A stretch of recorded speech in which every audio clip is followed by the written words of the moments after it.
وانشق البحار. بسم الله الرحمن الرحيم. الحمد لله الذي أرسل رسوله بالهدى ودين الحق ليظهره على الدين كله وكفى بالله شهيدا. أشهد أن لا إله إلا الله وحده لا شريك له إقرارا به وتوحيدا. أشهد أن محمدا عبده ورسوله صلى الله عليه وعلى آله وأصحابه وسلم تسليما مزيدا. Alhamdulillah, kita bersyukur pada Allah Subhanahu wa taala yang saat ini Allah Subhanahu wa taala senantiasa memberikan kita nikmatnya sehingga kita bisa saling belajar menuntut ilmu dalam kebaikan. Al-Imam Ibnu Qayyim rahimahullahu taala menyebutkan tentang nikmat. Nikmat terbagi menjadi dua, nikmat mutlaqah wa nikmat muqayyadah. Nikmat mutlaqah yaitu nikmat yang sifatnya diniyah. Allah Subhanahu wa taala menciptakan kita dalam kondisi muslim. Allah memberikan kita keimanan. Allah memberikan kita hidayah. Ini nikmat mutlaqah yang sifatnya diniyah. Kemudian nikmat muqayyadah, nikmat yang diikat dengan dunia seperti kekayaan, jabatan, istri, keturunan, dan yang bersifatnya dunia. Oleh karenanya tatkala Allah Subhanahu wa taala memberikan kita nikmat mutlaqah yaitu nikmat agama Islam ini sangat kita syukuri karena kita tahu bahwasanya surga diharamkan oleh Allah Subhanahu wa taala untuk orang-orang kafir. Oleh karena itu pemirsa yang semoga dirahmati Allah Subhanahu wa taala, tatkala Allah Subhanahu wa taala menciptakan kita dalam kondisi muslim, kita patut syukuri nikmat tersebut. Kenapa? Karena Allah Subhanahu wa taala insyaallah menginginkan kita untuk masuk surganya Allah Subhanahu wa taala. Kenapa? Karena surga diharamkan oleh orang-orang kafir, ya. Surga diharamkan oleh Allah untuk orang-orang kafir. Pemirsa yang dirahmati Allah Subhanahu wa taala, tentunya kita senantiasa bersyukur atas nikmat-nikmat yang Allah berikan kepada kita. Wa in ta'udu ni'matallahi la tuhsuha. Kata Allah Subhanahu wa taala, jika kalian menghitung nikmat-nikmat Allah Subhanahu wa taala berhari-hari, berminggu-minggu, berbulan-bulan, bahkan bertahun-tahun hanya untuk menghitung-hitung nikmat Allah Subhanahu wa taala, niscaya kalian tidak bisa menghinggakan seberapa nikmat tersebut. Oleh karena itu, pemirsa yang dirahmati Allah Subhanahu wa taala, hendaknya senantiasa kita bersyukur kepada Allah Subhanahu wa taala. Ingat, rasa syukur kita kepada Allah diwujudkan dengan amal soleh. Tidak hanya cukup diucapkan melalui lisan saja. Ya. Rasa syukur kita diwujudkan dengan amal soleh. Itu bentuk rasa syukur. Sebagaimana Rasulullah SAW tatkala beliau sholat malam, kaki beliau sampai pecah-pecah, bengkak-bengkak. Istrinya Aisyah radhiyallahu taala anha bertanya kepada Rasulullah SAW, "Ya Rasulullah, kenapa engkau sholat malam hingga seperti ini kakimu bengkak-bengkak? Bukankah dosamu telah diampuni oleh Allah Subhanahu wa taala?" Kemudian apa jawab Rasulullah SAW? "Afala akun abdan syakur." Ya, wahai Aisyah, apakah aku tidak boleh menjadi hamba yang bersyukur? Lihatlah, Rasulullah SAW menggabungkan rasa syukur dengan amal soleh. Pemirsa yang dirahmati Allah Subhanahu wa taala, rasa syukur kita wujudkan amal soleh. Insyaallah, pemirsa yang dirahmati Allah Subhanahu wa taala, kita akan melanjutkan pembahasan yaitu berkaitan tentang surga yang para ulama menyebutkan dalam kitab-kitabnya, seperti kitab Tadhkirah punya Al-Imam Al-Qurtubi rahimallahu taala. Sebagian kita nukilkan dari kitab tersebut. Yang pertemuan sebelumnya kita telah menjelaskan perbedaan antara kenikmatan dunia dengan kenikmatan akhirat. Kita telah menyebutkan kenikmatan dunia dengan kenikmatan akhirat.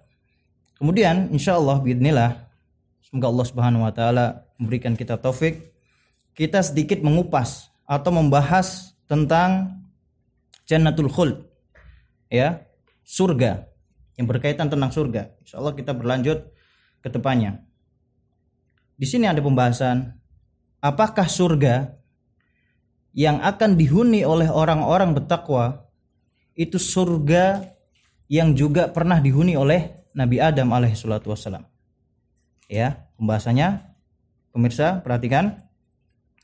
Surga yang akan dihuni oleh orang-orang bertakwa kelak pada yaumul qiyamah?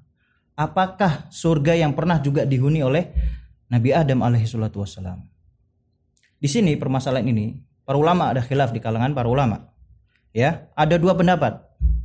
Pendapat pertama, sebagian ulama mengatakan bahwa surga yang pernah dihuni oleh Nabi Adam berbeda dengan surga yang akan didatangi oleh orang-orang bertakwa yang disediakan oleh Allah Subhanahu wa taala. Dalilnya apa? Sebagian ulama menyebutkan bahwa tatkala Nabi Adam di surga, Allah Subhanahu wa taala melarang untuk memakan buah tersebut. Ini dalil menunjukkan bahwasanya ketika di dalam surga ada pelarangan, kemudian surga yang akan didatangi oleh orang-orang bertakwa itu kenikmatannya ukulu hadaim, kata Allah Subhanahu wa taala. Kalian senantiasa makan, senantiasa terus walakum fiha ma tashtahi anfusukum walakum fiha ma tad'un, kata Allah Subhanahu wa taala. Ya, bagi kalian surga, apa yang kalian minta, apa yang kalian hasratkan, Allah Subhanahu wa taala berikan. Ini dalil bahwa surga seakan-akan berbeda dengan yang pernah dihuni oleh Nabi Adam alaihi salatu wasalam. Ini pendapat sebagian ulama. Kemudian pendapat kedua, dan ini jumhur ulama, menyebutkan bahwa surga yang akan dihuni oleh orang-orang bertakwa yang Allah sediakan untuk mereka itu sama dengan surga yang pernah dihuni oleh Nabi Adam alaihi salatu wassalam. Di antara dalil yang menunjukkan bahwasanya surga itu sama, dalil disebutkan oleh Rasulullah SAW tatkala Nabi Musa berdebat dengan Nabi Adam. Nabi Musa berkata kepada Allah Subhanahu wa taala, "Ya Allah, perlihatkanlah aku Adam bagaimana sosoknya." Kemudian Allah Subhanahu wa taala menghadirkan Nabi Adam tersebut. Kemudian bertanya Nabi Musa kepada Nabi Adam. Faqala lahu Adam, ya, Nabi Adam berkata kepada Nabi Musa, bertanya kepada Nabi Adam, "Engkau adalah bapak kami dan engkau adalah yang diberikan min ruh wa 'allamakal asma kullaha wa amaral malaikah fasajadu lak." Ya, Allah Subhanahu wa taala memerintahkan malaikat untuk sujud kepadamu. Kemudian Nabi Adam mengatakan na'am. Kemudian Nabi Adam bertanya kepada Nabi Musa, "Engkau siapa?" "Aku adalah Musa." Kemudian Nabi Adam bertanya lagi, "Musa nabinya Bani Israel yang Allah Subhanahu wa taala berbicara langsung min wara'il hijab lam yaj'al bainaka wa bainahu rasulan min khalqih." Ya, di wara'il hijab kata Allah Subhanahu wa taala. Ya, ini yang mengatakan Nabi Adam ketika Allah Subhanahu wa taala berbicara kepada Nabi Musa. Kemudian Nabi Musa mengatakan na'am. Kemudian Nabi Musa alaihi salatu wasalam bertanya kepada Nabi Musa, "Apa gerangan yang membuat engkau diturunkan oleh Allah Subhanahu wa taala?" Jadi sebab diturunkannya Nabi Adam karena dia memakan buah yang Allah Subhanahu wa taala larang. Makanya Nabi Musa mendebat, protes bahwa sebab engkaulah kami dikeluarkan dari surga. Para ulama mengambil dalil ini bahwa Nabi Musa ketika mendebat oleh Nabi Adam, ini menunjukkan dalil bahwasanya surga yang akan dihuni oleh orang-orang bertakwa kelak surga juga yang pernah dihuni oleh Nabi Adam.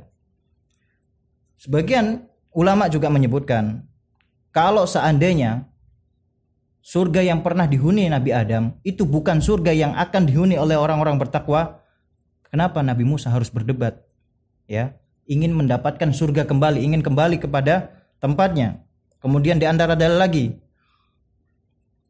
ya, Allah Subhanahu wa taala menjadikan amal soleh itu bangunan yang megah di dalam surga. Allah Subhanahu wa taala akan membangunkan untuknya rumah di surga. Ini dalil juga bahwa surga yang akan dihuni oleh orang-orang bertakwa adalah surga yang pernah dihuni oleh Nabi Adam alaihi salatu wassalam. Kemudian juga Allah Subhanahu wa taala berfirman, Qala bitu ba'dukum li ba'din adu wa lakum fil ardi mustaqarrun wa mata'un ilahin. Qala fiha tahyuna wa fiha tamutuna wa minha tukhrajun. Kata Allah Subhanahu wa taala, turunlah kamu sekalian. Sebagian kamu menjadi musuh sebagian kalian yang lain, dan kamu mempunyai tempat kediaman, kesenangan, yaitu dalam mencari kehidupan di muka bumi sampai waktu yang ditentukan. Sampai waktu yang ditentukan. Ini dalil bahwasanya ketika Allah Subhanahu wa taala menyuruh turun, kemudian akan kembali pada waktu yang ditentukan, bahwasanya dalil bahwa surga yang pernah dihuni oleh Nabi Adam alaihissalatu wassalam, surga juga yang akan dihuni oleh orang-orang bertakwa. Kemudian bahwa ketika Allah Subhanahu wa taala melarang Nabi Adam alaihissalatu wassalam di surga yang pernah dihuni oleh Nabi Adam alaihissalatu wassalam, ini bukan pembebanan syariat sebagaimana pembebanan syariat yang lain, bukan. Ya. Karena hal ini juga berlaku pada Jannatul Khuld. Ya, setelah hari kiamat, bukankah seorang penghuni surga tidak bisa mendekati istri penghuni surga yang lain? Ya. Jadi Allah Subhanahu wa taala ketika melarang Nabi Adam untuk memakan buah tersebut, ini bukan berarti dalil ada perbedaan untuk surga yang akan dihuni orang-orang yang bertakwa yang disediakan oleh Allah Subhanahu wa taala. Buktinya apa? Buktinya di dalam surga yang akan dihuni oleh orang-orang bertakwa, yaitu di situ juga ada pelarangan antara istri penghuni surga dengan istri penghuni surga yang lain, dilarang kita. Ya, ini menunjukkan bahwa insyaallah pendapat yang kuat, yaitu pendapatnya mayoritas ulama, bahwa surga yang akan dihuni oleh orang-orang bertakwa kelak pada yaumul qiyamah adalah surga yang pernah dihuni oleh Nabi Adam alaihissalatu wassalam. Ya, mungkin itu saja yang pembahasan ringkas ini. Insyaallah kita lanjutkan pertemuan yang akan datang yang berkaitan tentang surga. Semoga Allah Subhanahu wa taala senantiasa memberikan kita hidayah untuk kita lebih bertakwa kepada Allah Subhanahu wa taala. Semoga Allah Subhanahu wa taala juga senantiasa memberikan kita taufiknya sehingga kita bisa mengamalkan syariat-syariat yang Allah Subhanahu wa taala syariatkan. Semoga Allah Subhanahu wa taala mengumpulkan kelak kita kembali di surganya Allah Subhanahu wa taala. Aqulu qouli hada. Subhanakallahumma wa bihamdik asyhadu alla ilaha illa anta astaghfiruka wa atubu ilaik.